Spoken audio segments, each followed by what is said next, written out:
We're talking to Dr. Paruchuri from Tennessee State University in the Department of Economics and Finance. And of course, Dr. Paruchuri talked earlier about some of the issues dealing with regulation. And of course, Dr. Paruchuri, what we'd like to do now is to look at the Congressional Bailout bill itself, yes. How we were able to come to a situation of passing a bill for $700 trillion as a bailout package. Yeah, $700 billion. $700 billion. Yeah, and it may go up to close to $1.5 trillion of dollars. That means $1,500 billions of dollars. Almost inconceivable. Yeah, it is inconceivable, but we have to do something like this. Otherwise, the economy is in a real sad shape. The unemployment has been going up and up. And on top of that, people are losing confidence in the banking system, which is the most crucial for our economic survival. And once the people lose confidence in the banks, we all, our parents and grandparents have gone through this run on the banks in 1930s and struggling hard for survival. This present situation has reminded me of the early 30s, what not only this nation has suffered, but also the rest of the world. Global situation. Global situation. It was really sad. But thank heavens, right now, Treasury Secretary Paulson, Henry Paulson, and Ben Bernanke was the chairman of the Fed, Federal Reserve System, that is, and of course the FDIC chairman Sheila Bair, who has also helped improving the confidence level of the people by increasing the $100,000 guarantee or insurance for each account has been raised to $250,000, which again would create a little bit more confidence in the banking system as a whole. And especially when you look at this $700 billion package, which I think is very not enough to solve the problem, but at least it will have a band-aid kind of treatment, I still think. Even though it is being endorsed by both Senator Obama and Senator McCain, there were also some differences, and Senator Obama, for example, says he wants to go back a little farther than the $700 billion by making sure that every person who owns a home is not going to be thrown out. And he wants to give an assurance to the people to make sure that these people are protected against anybody going out of their own houses. Okay, in the first place, we should blame the banking system, and other financial institutions who have made these toxic loans. And it is the taxpayers who are going to pay the heavy burden on this. However, the present plan has a very unique situation. This is not just the taxpayers bailing them out. It is, it's like an investment, the way it is structured. Secretary Paulson and Bernanke and Ms. Bair, they have done a fantastic job in coming up with the package along with the congressional leaders. Okay.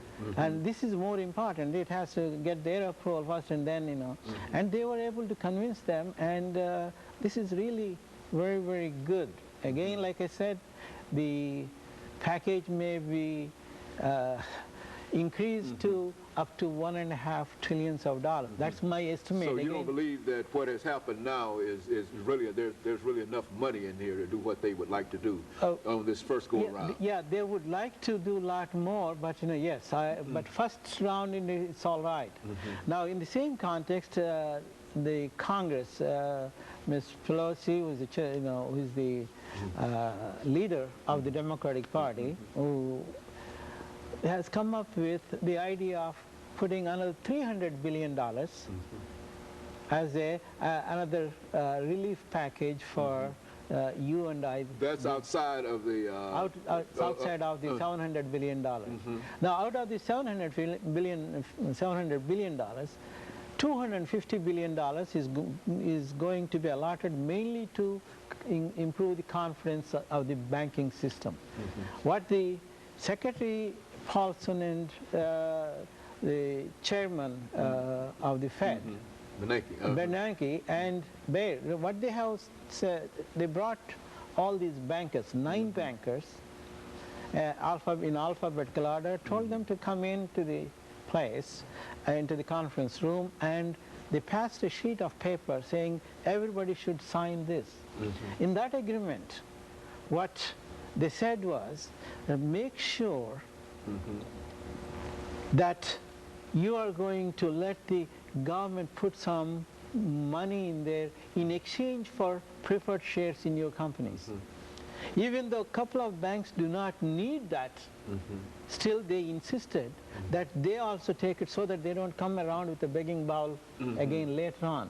So they want to make sure, Secretary Paulson and Bernanke and Baer, they all wanted to make sure that they do not have to go back again and request the congressional leaders and all. So this $250 billion, out of that, these 9 banks will get $125 billion in exchange for their preferred stock with a 5% interest which they have to pay to Uncle Sam, plus it may go up to 9%.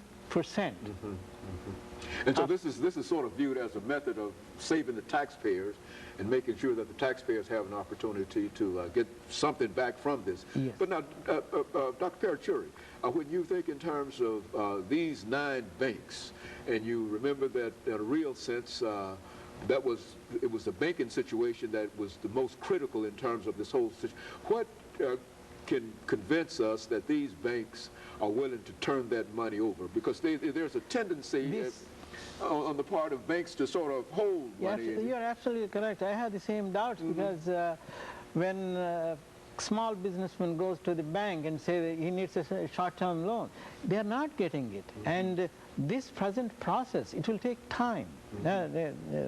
Let's not have a misunderstanding about it. You know, it's not an instant fix. It will take time by the time, and the bankers have to release those funds, and they are releasing slowly. Okay, and of course we're going to take a second break and then we'll come back, but it does seem to me that unless these banks release this money, then there can be no public confidence in reference to it. Not at all, and the economy will be again the same sagging position as they have. And of course we'll pick this up after our second commercial break, and we'll be back with our audience following this very, very short commercial break. Okay. The topic is the Congressional